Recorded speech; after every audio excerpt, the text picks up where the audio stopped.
Je trouve que te mettre à table avec quelqu'un ou d'accueillir les gens à table, c'est pas un acte anodin. Un restaurant qui a sa propre marque de vêtements et une marque qui a son propre restaurant. Je vous emmène chez Abil à la rencontre de Camille et d'Eric qui vont nous faire entrer dans leur univers. Il y a pas mal de gens, quand ils rentrent, ils sont un peu déroutés par ce double concept. En fait, c'est un projet à deux têtes. Mon métier, c'est d'être styliste, j'ai travaillé avec des super grands créateurs et on avait vraiment envie d'utiliser nos savoir-faire. Et en fait, on s'est vraiment rendu compte qu'avec Eric, on faisait le même métier. Le métier de la main, le métier de l'exigence, les métiers de faire, refaire. On aime cette idée d'édition limitée parce qu'en fait, on ne veut pas produire et surproduire. Je pense qu'il y a clairement assez de vêtements sur la Terre aujourd'hui. Quand on fait le parallèle avec la cuisine, il y a ce côté fast fashion et fast food. Et nous, on est l'anti-fast fashion et fast food. L'idée, c'est de prendre le temps, que ça dure, qu'on mette aussi à l'honneur les gens avec lesquels on travaille.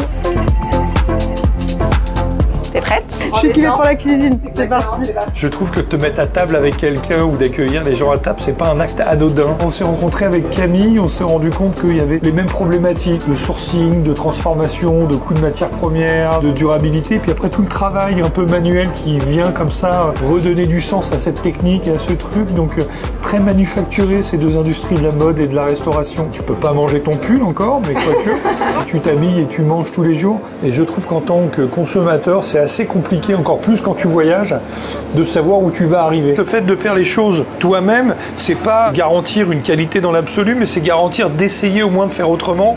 Et du coup, c'est les produits bruts. Les produits bruts, ils vont avoir beaucoup plus de chances d'être en circuit court. En circuit court, ça veut dire pas d'intermédiaire, ça veut dire meilleure rétribution des agriculteurs. Cet exercice d'équilibre en 2025 nous semble tout à fait intéressant. Et ce côté proactif, tu vois, de te dire en fait, si tu veux que ça soit mieux demain, il va falloir commencer à le faire aujourd'hui. Ça fait partie des valeurs qui sont un peu le ciment des maîtres restaurateurs. On va s'installer à la table du chef et moi j'ai demandé au chef une entrée qui a été quand même finaliste au championnat du monde 2024, l'œuf misogyne.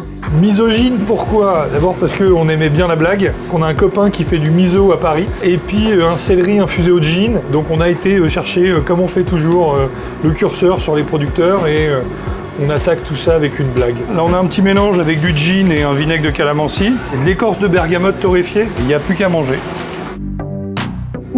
Les betteraves, on les cuit sur du gros sel. Là, c'est une purée de betterave en vinaigre de framboise. C'est le seul assaisonnement qu'on va mettre aux betteraves. Du piémont torréfié. Hop, et ben voilà ma voisine. Incroyable, regardez-moi cette merveille.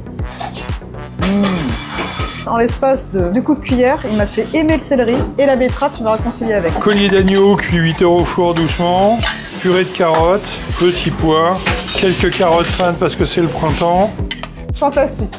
Abil, c'est un endroit inédit, avec chaque espace une ambiance. On y boit, on y rit, on a la boutique de vêtements, on a la salle, on a l'épicerie et la table du chef. C'est un endroit exceptionnel, avec un accueil exceptionnel. Je vous conseille de venir, vous allez passer un moment incroyable.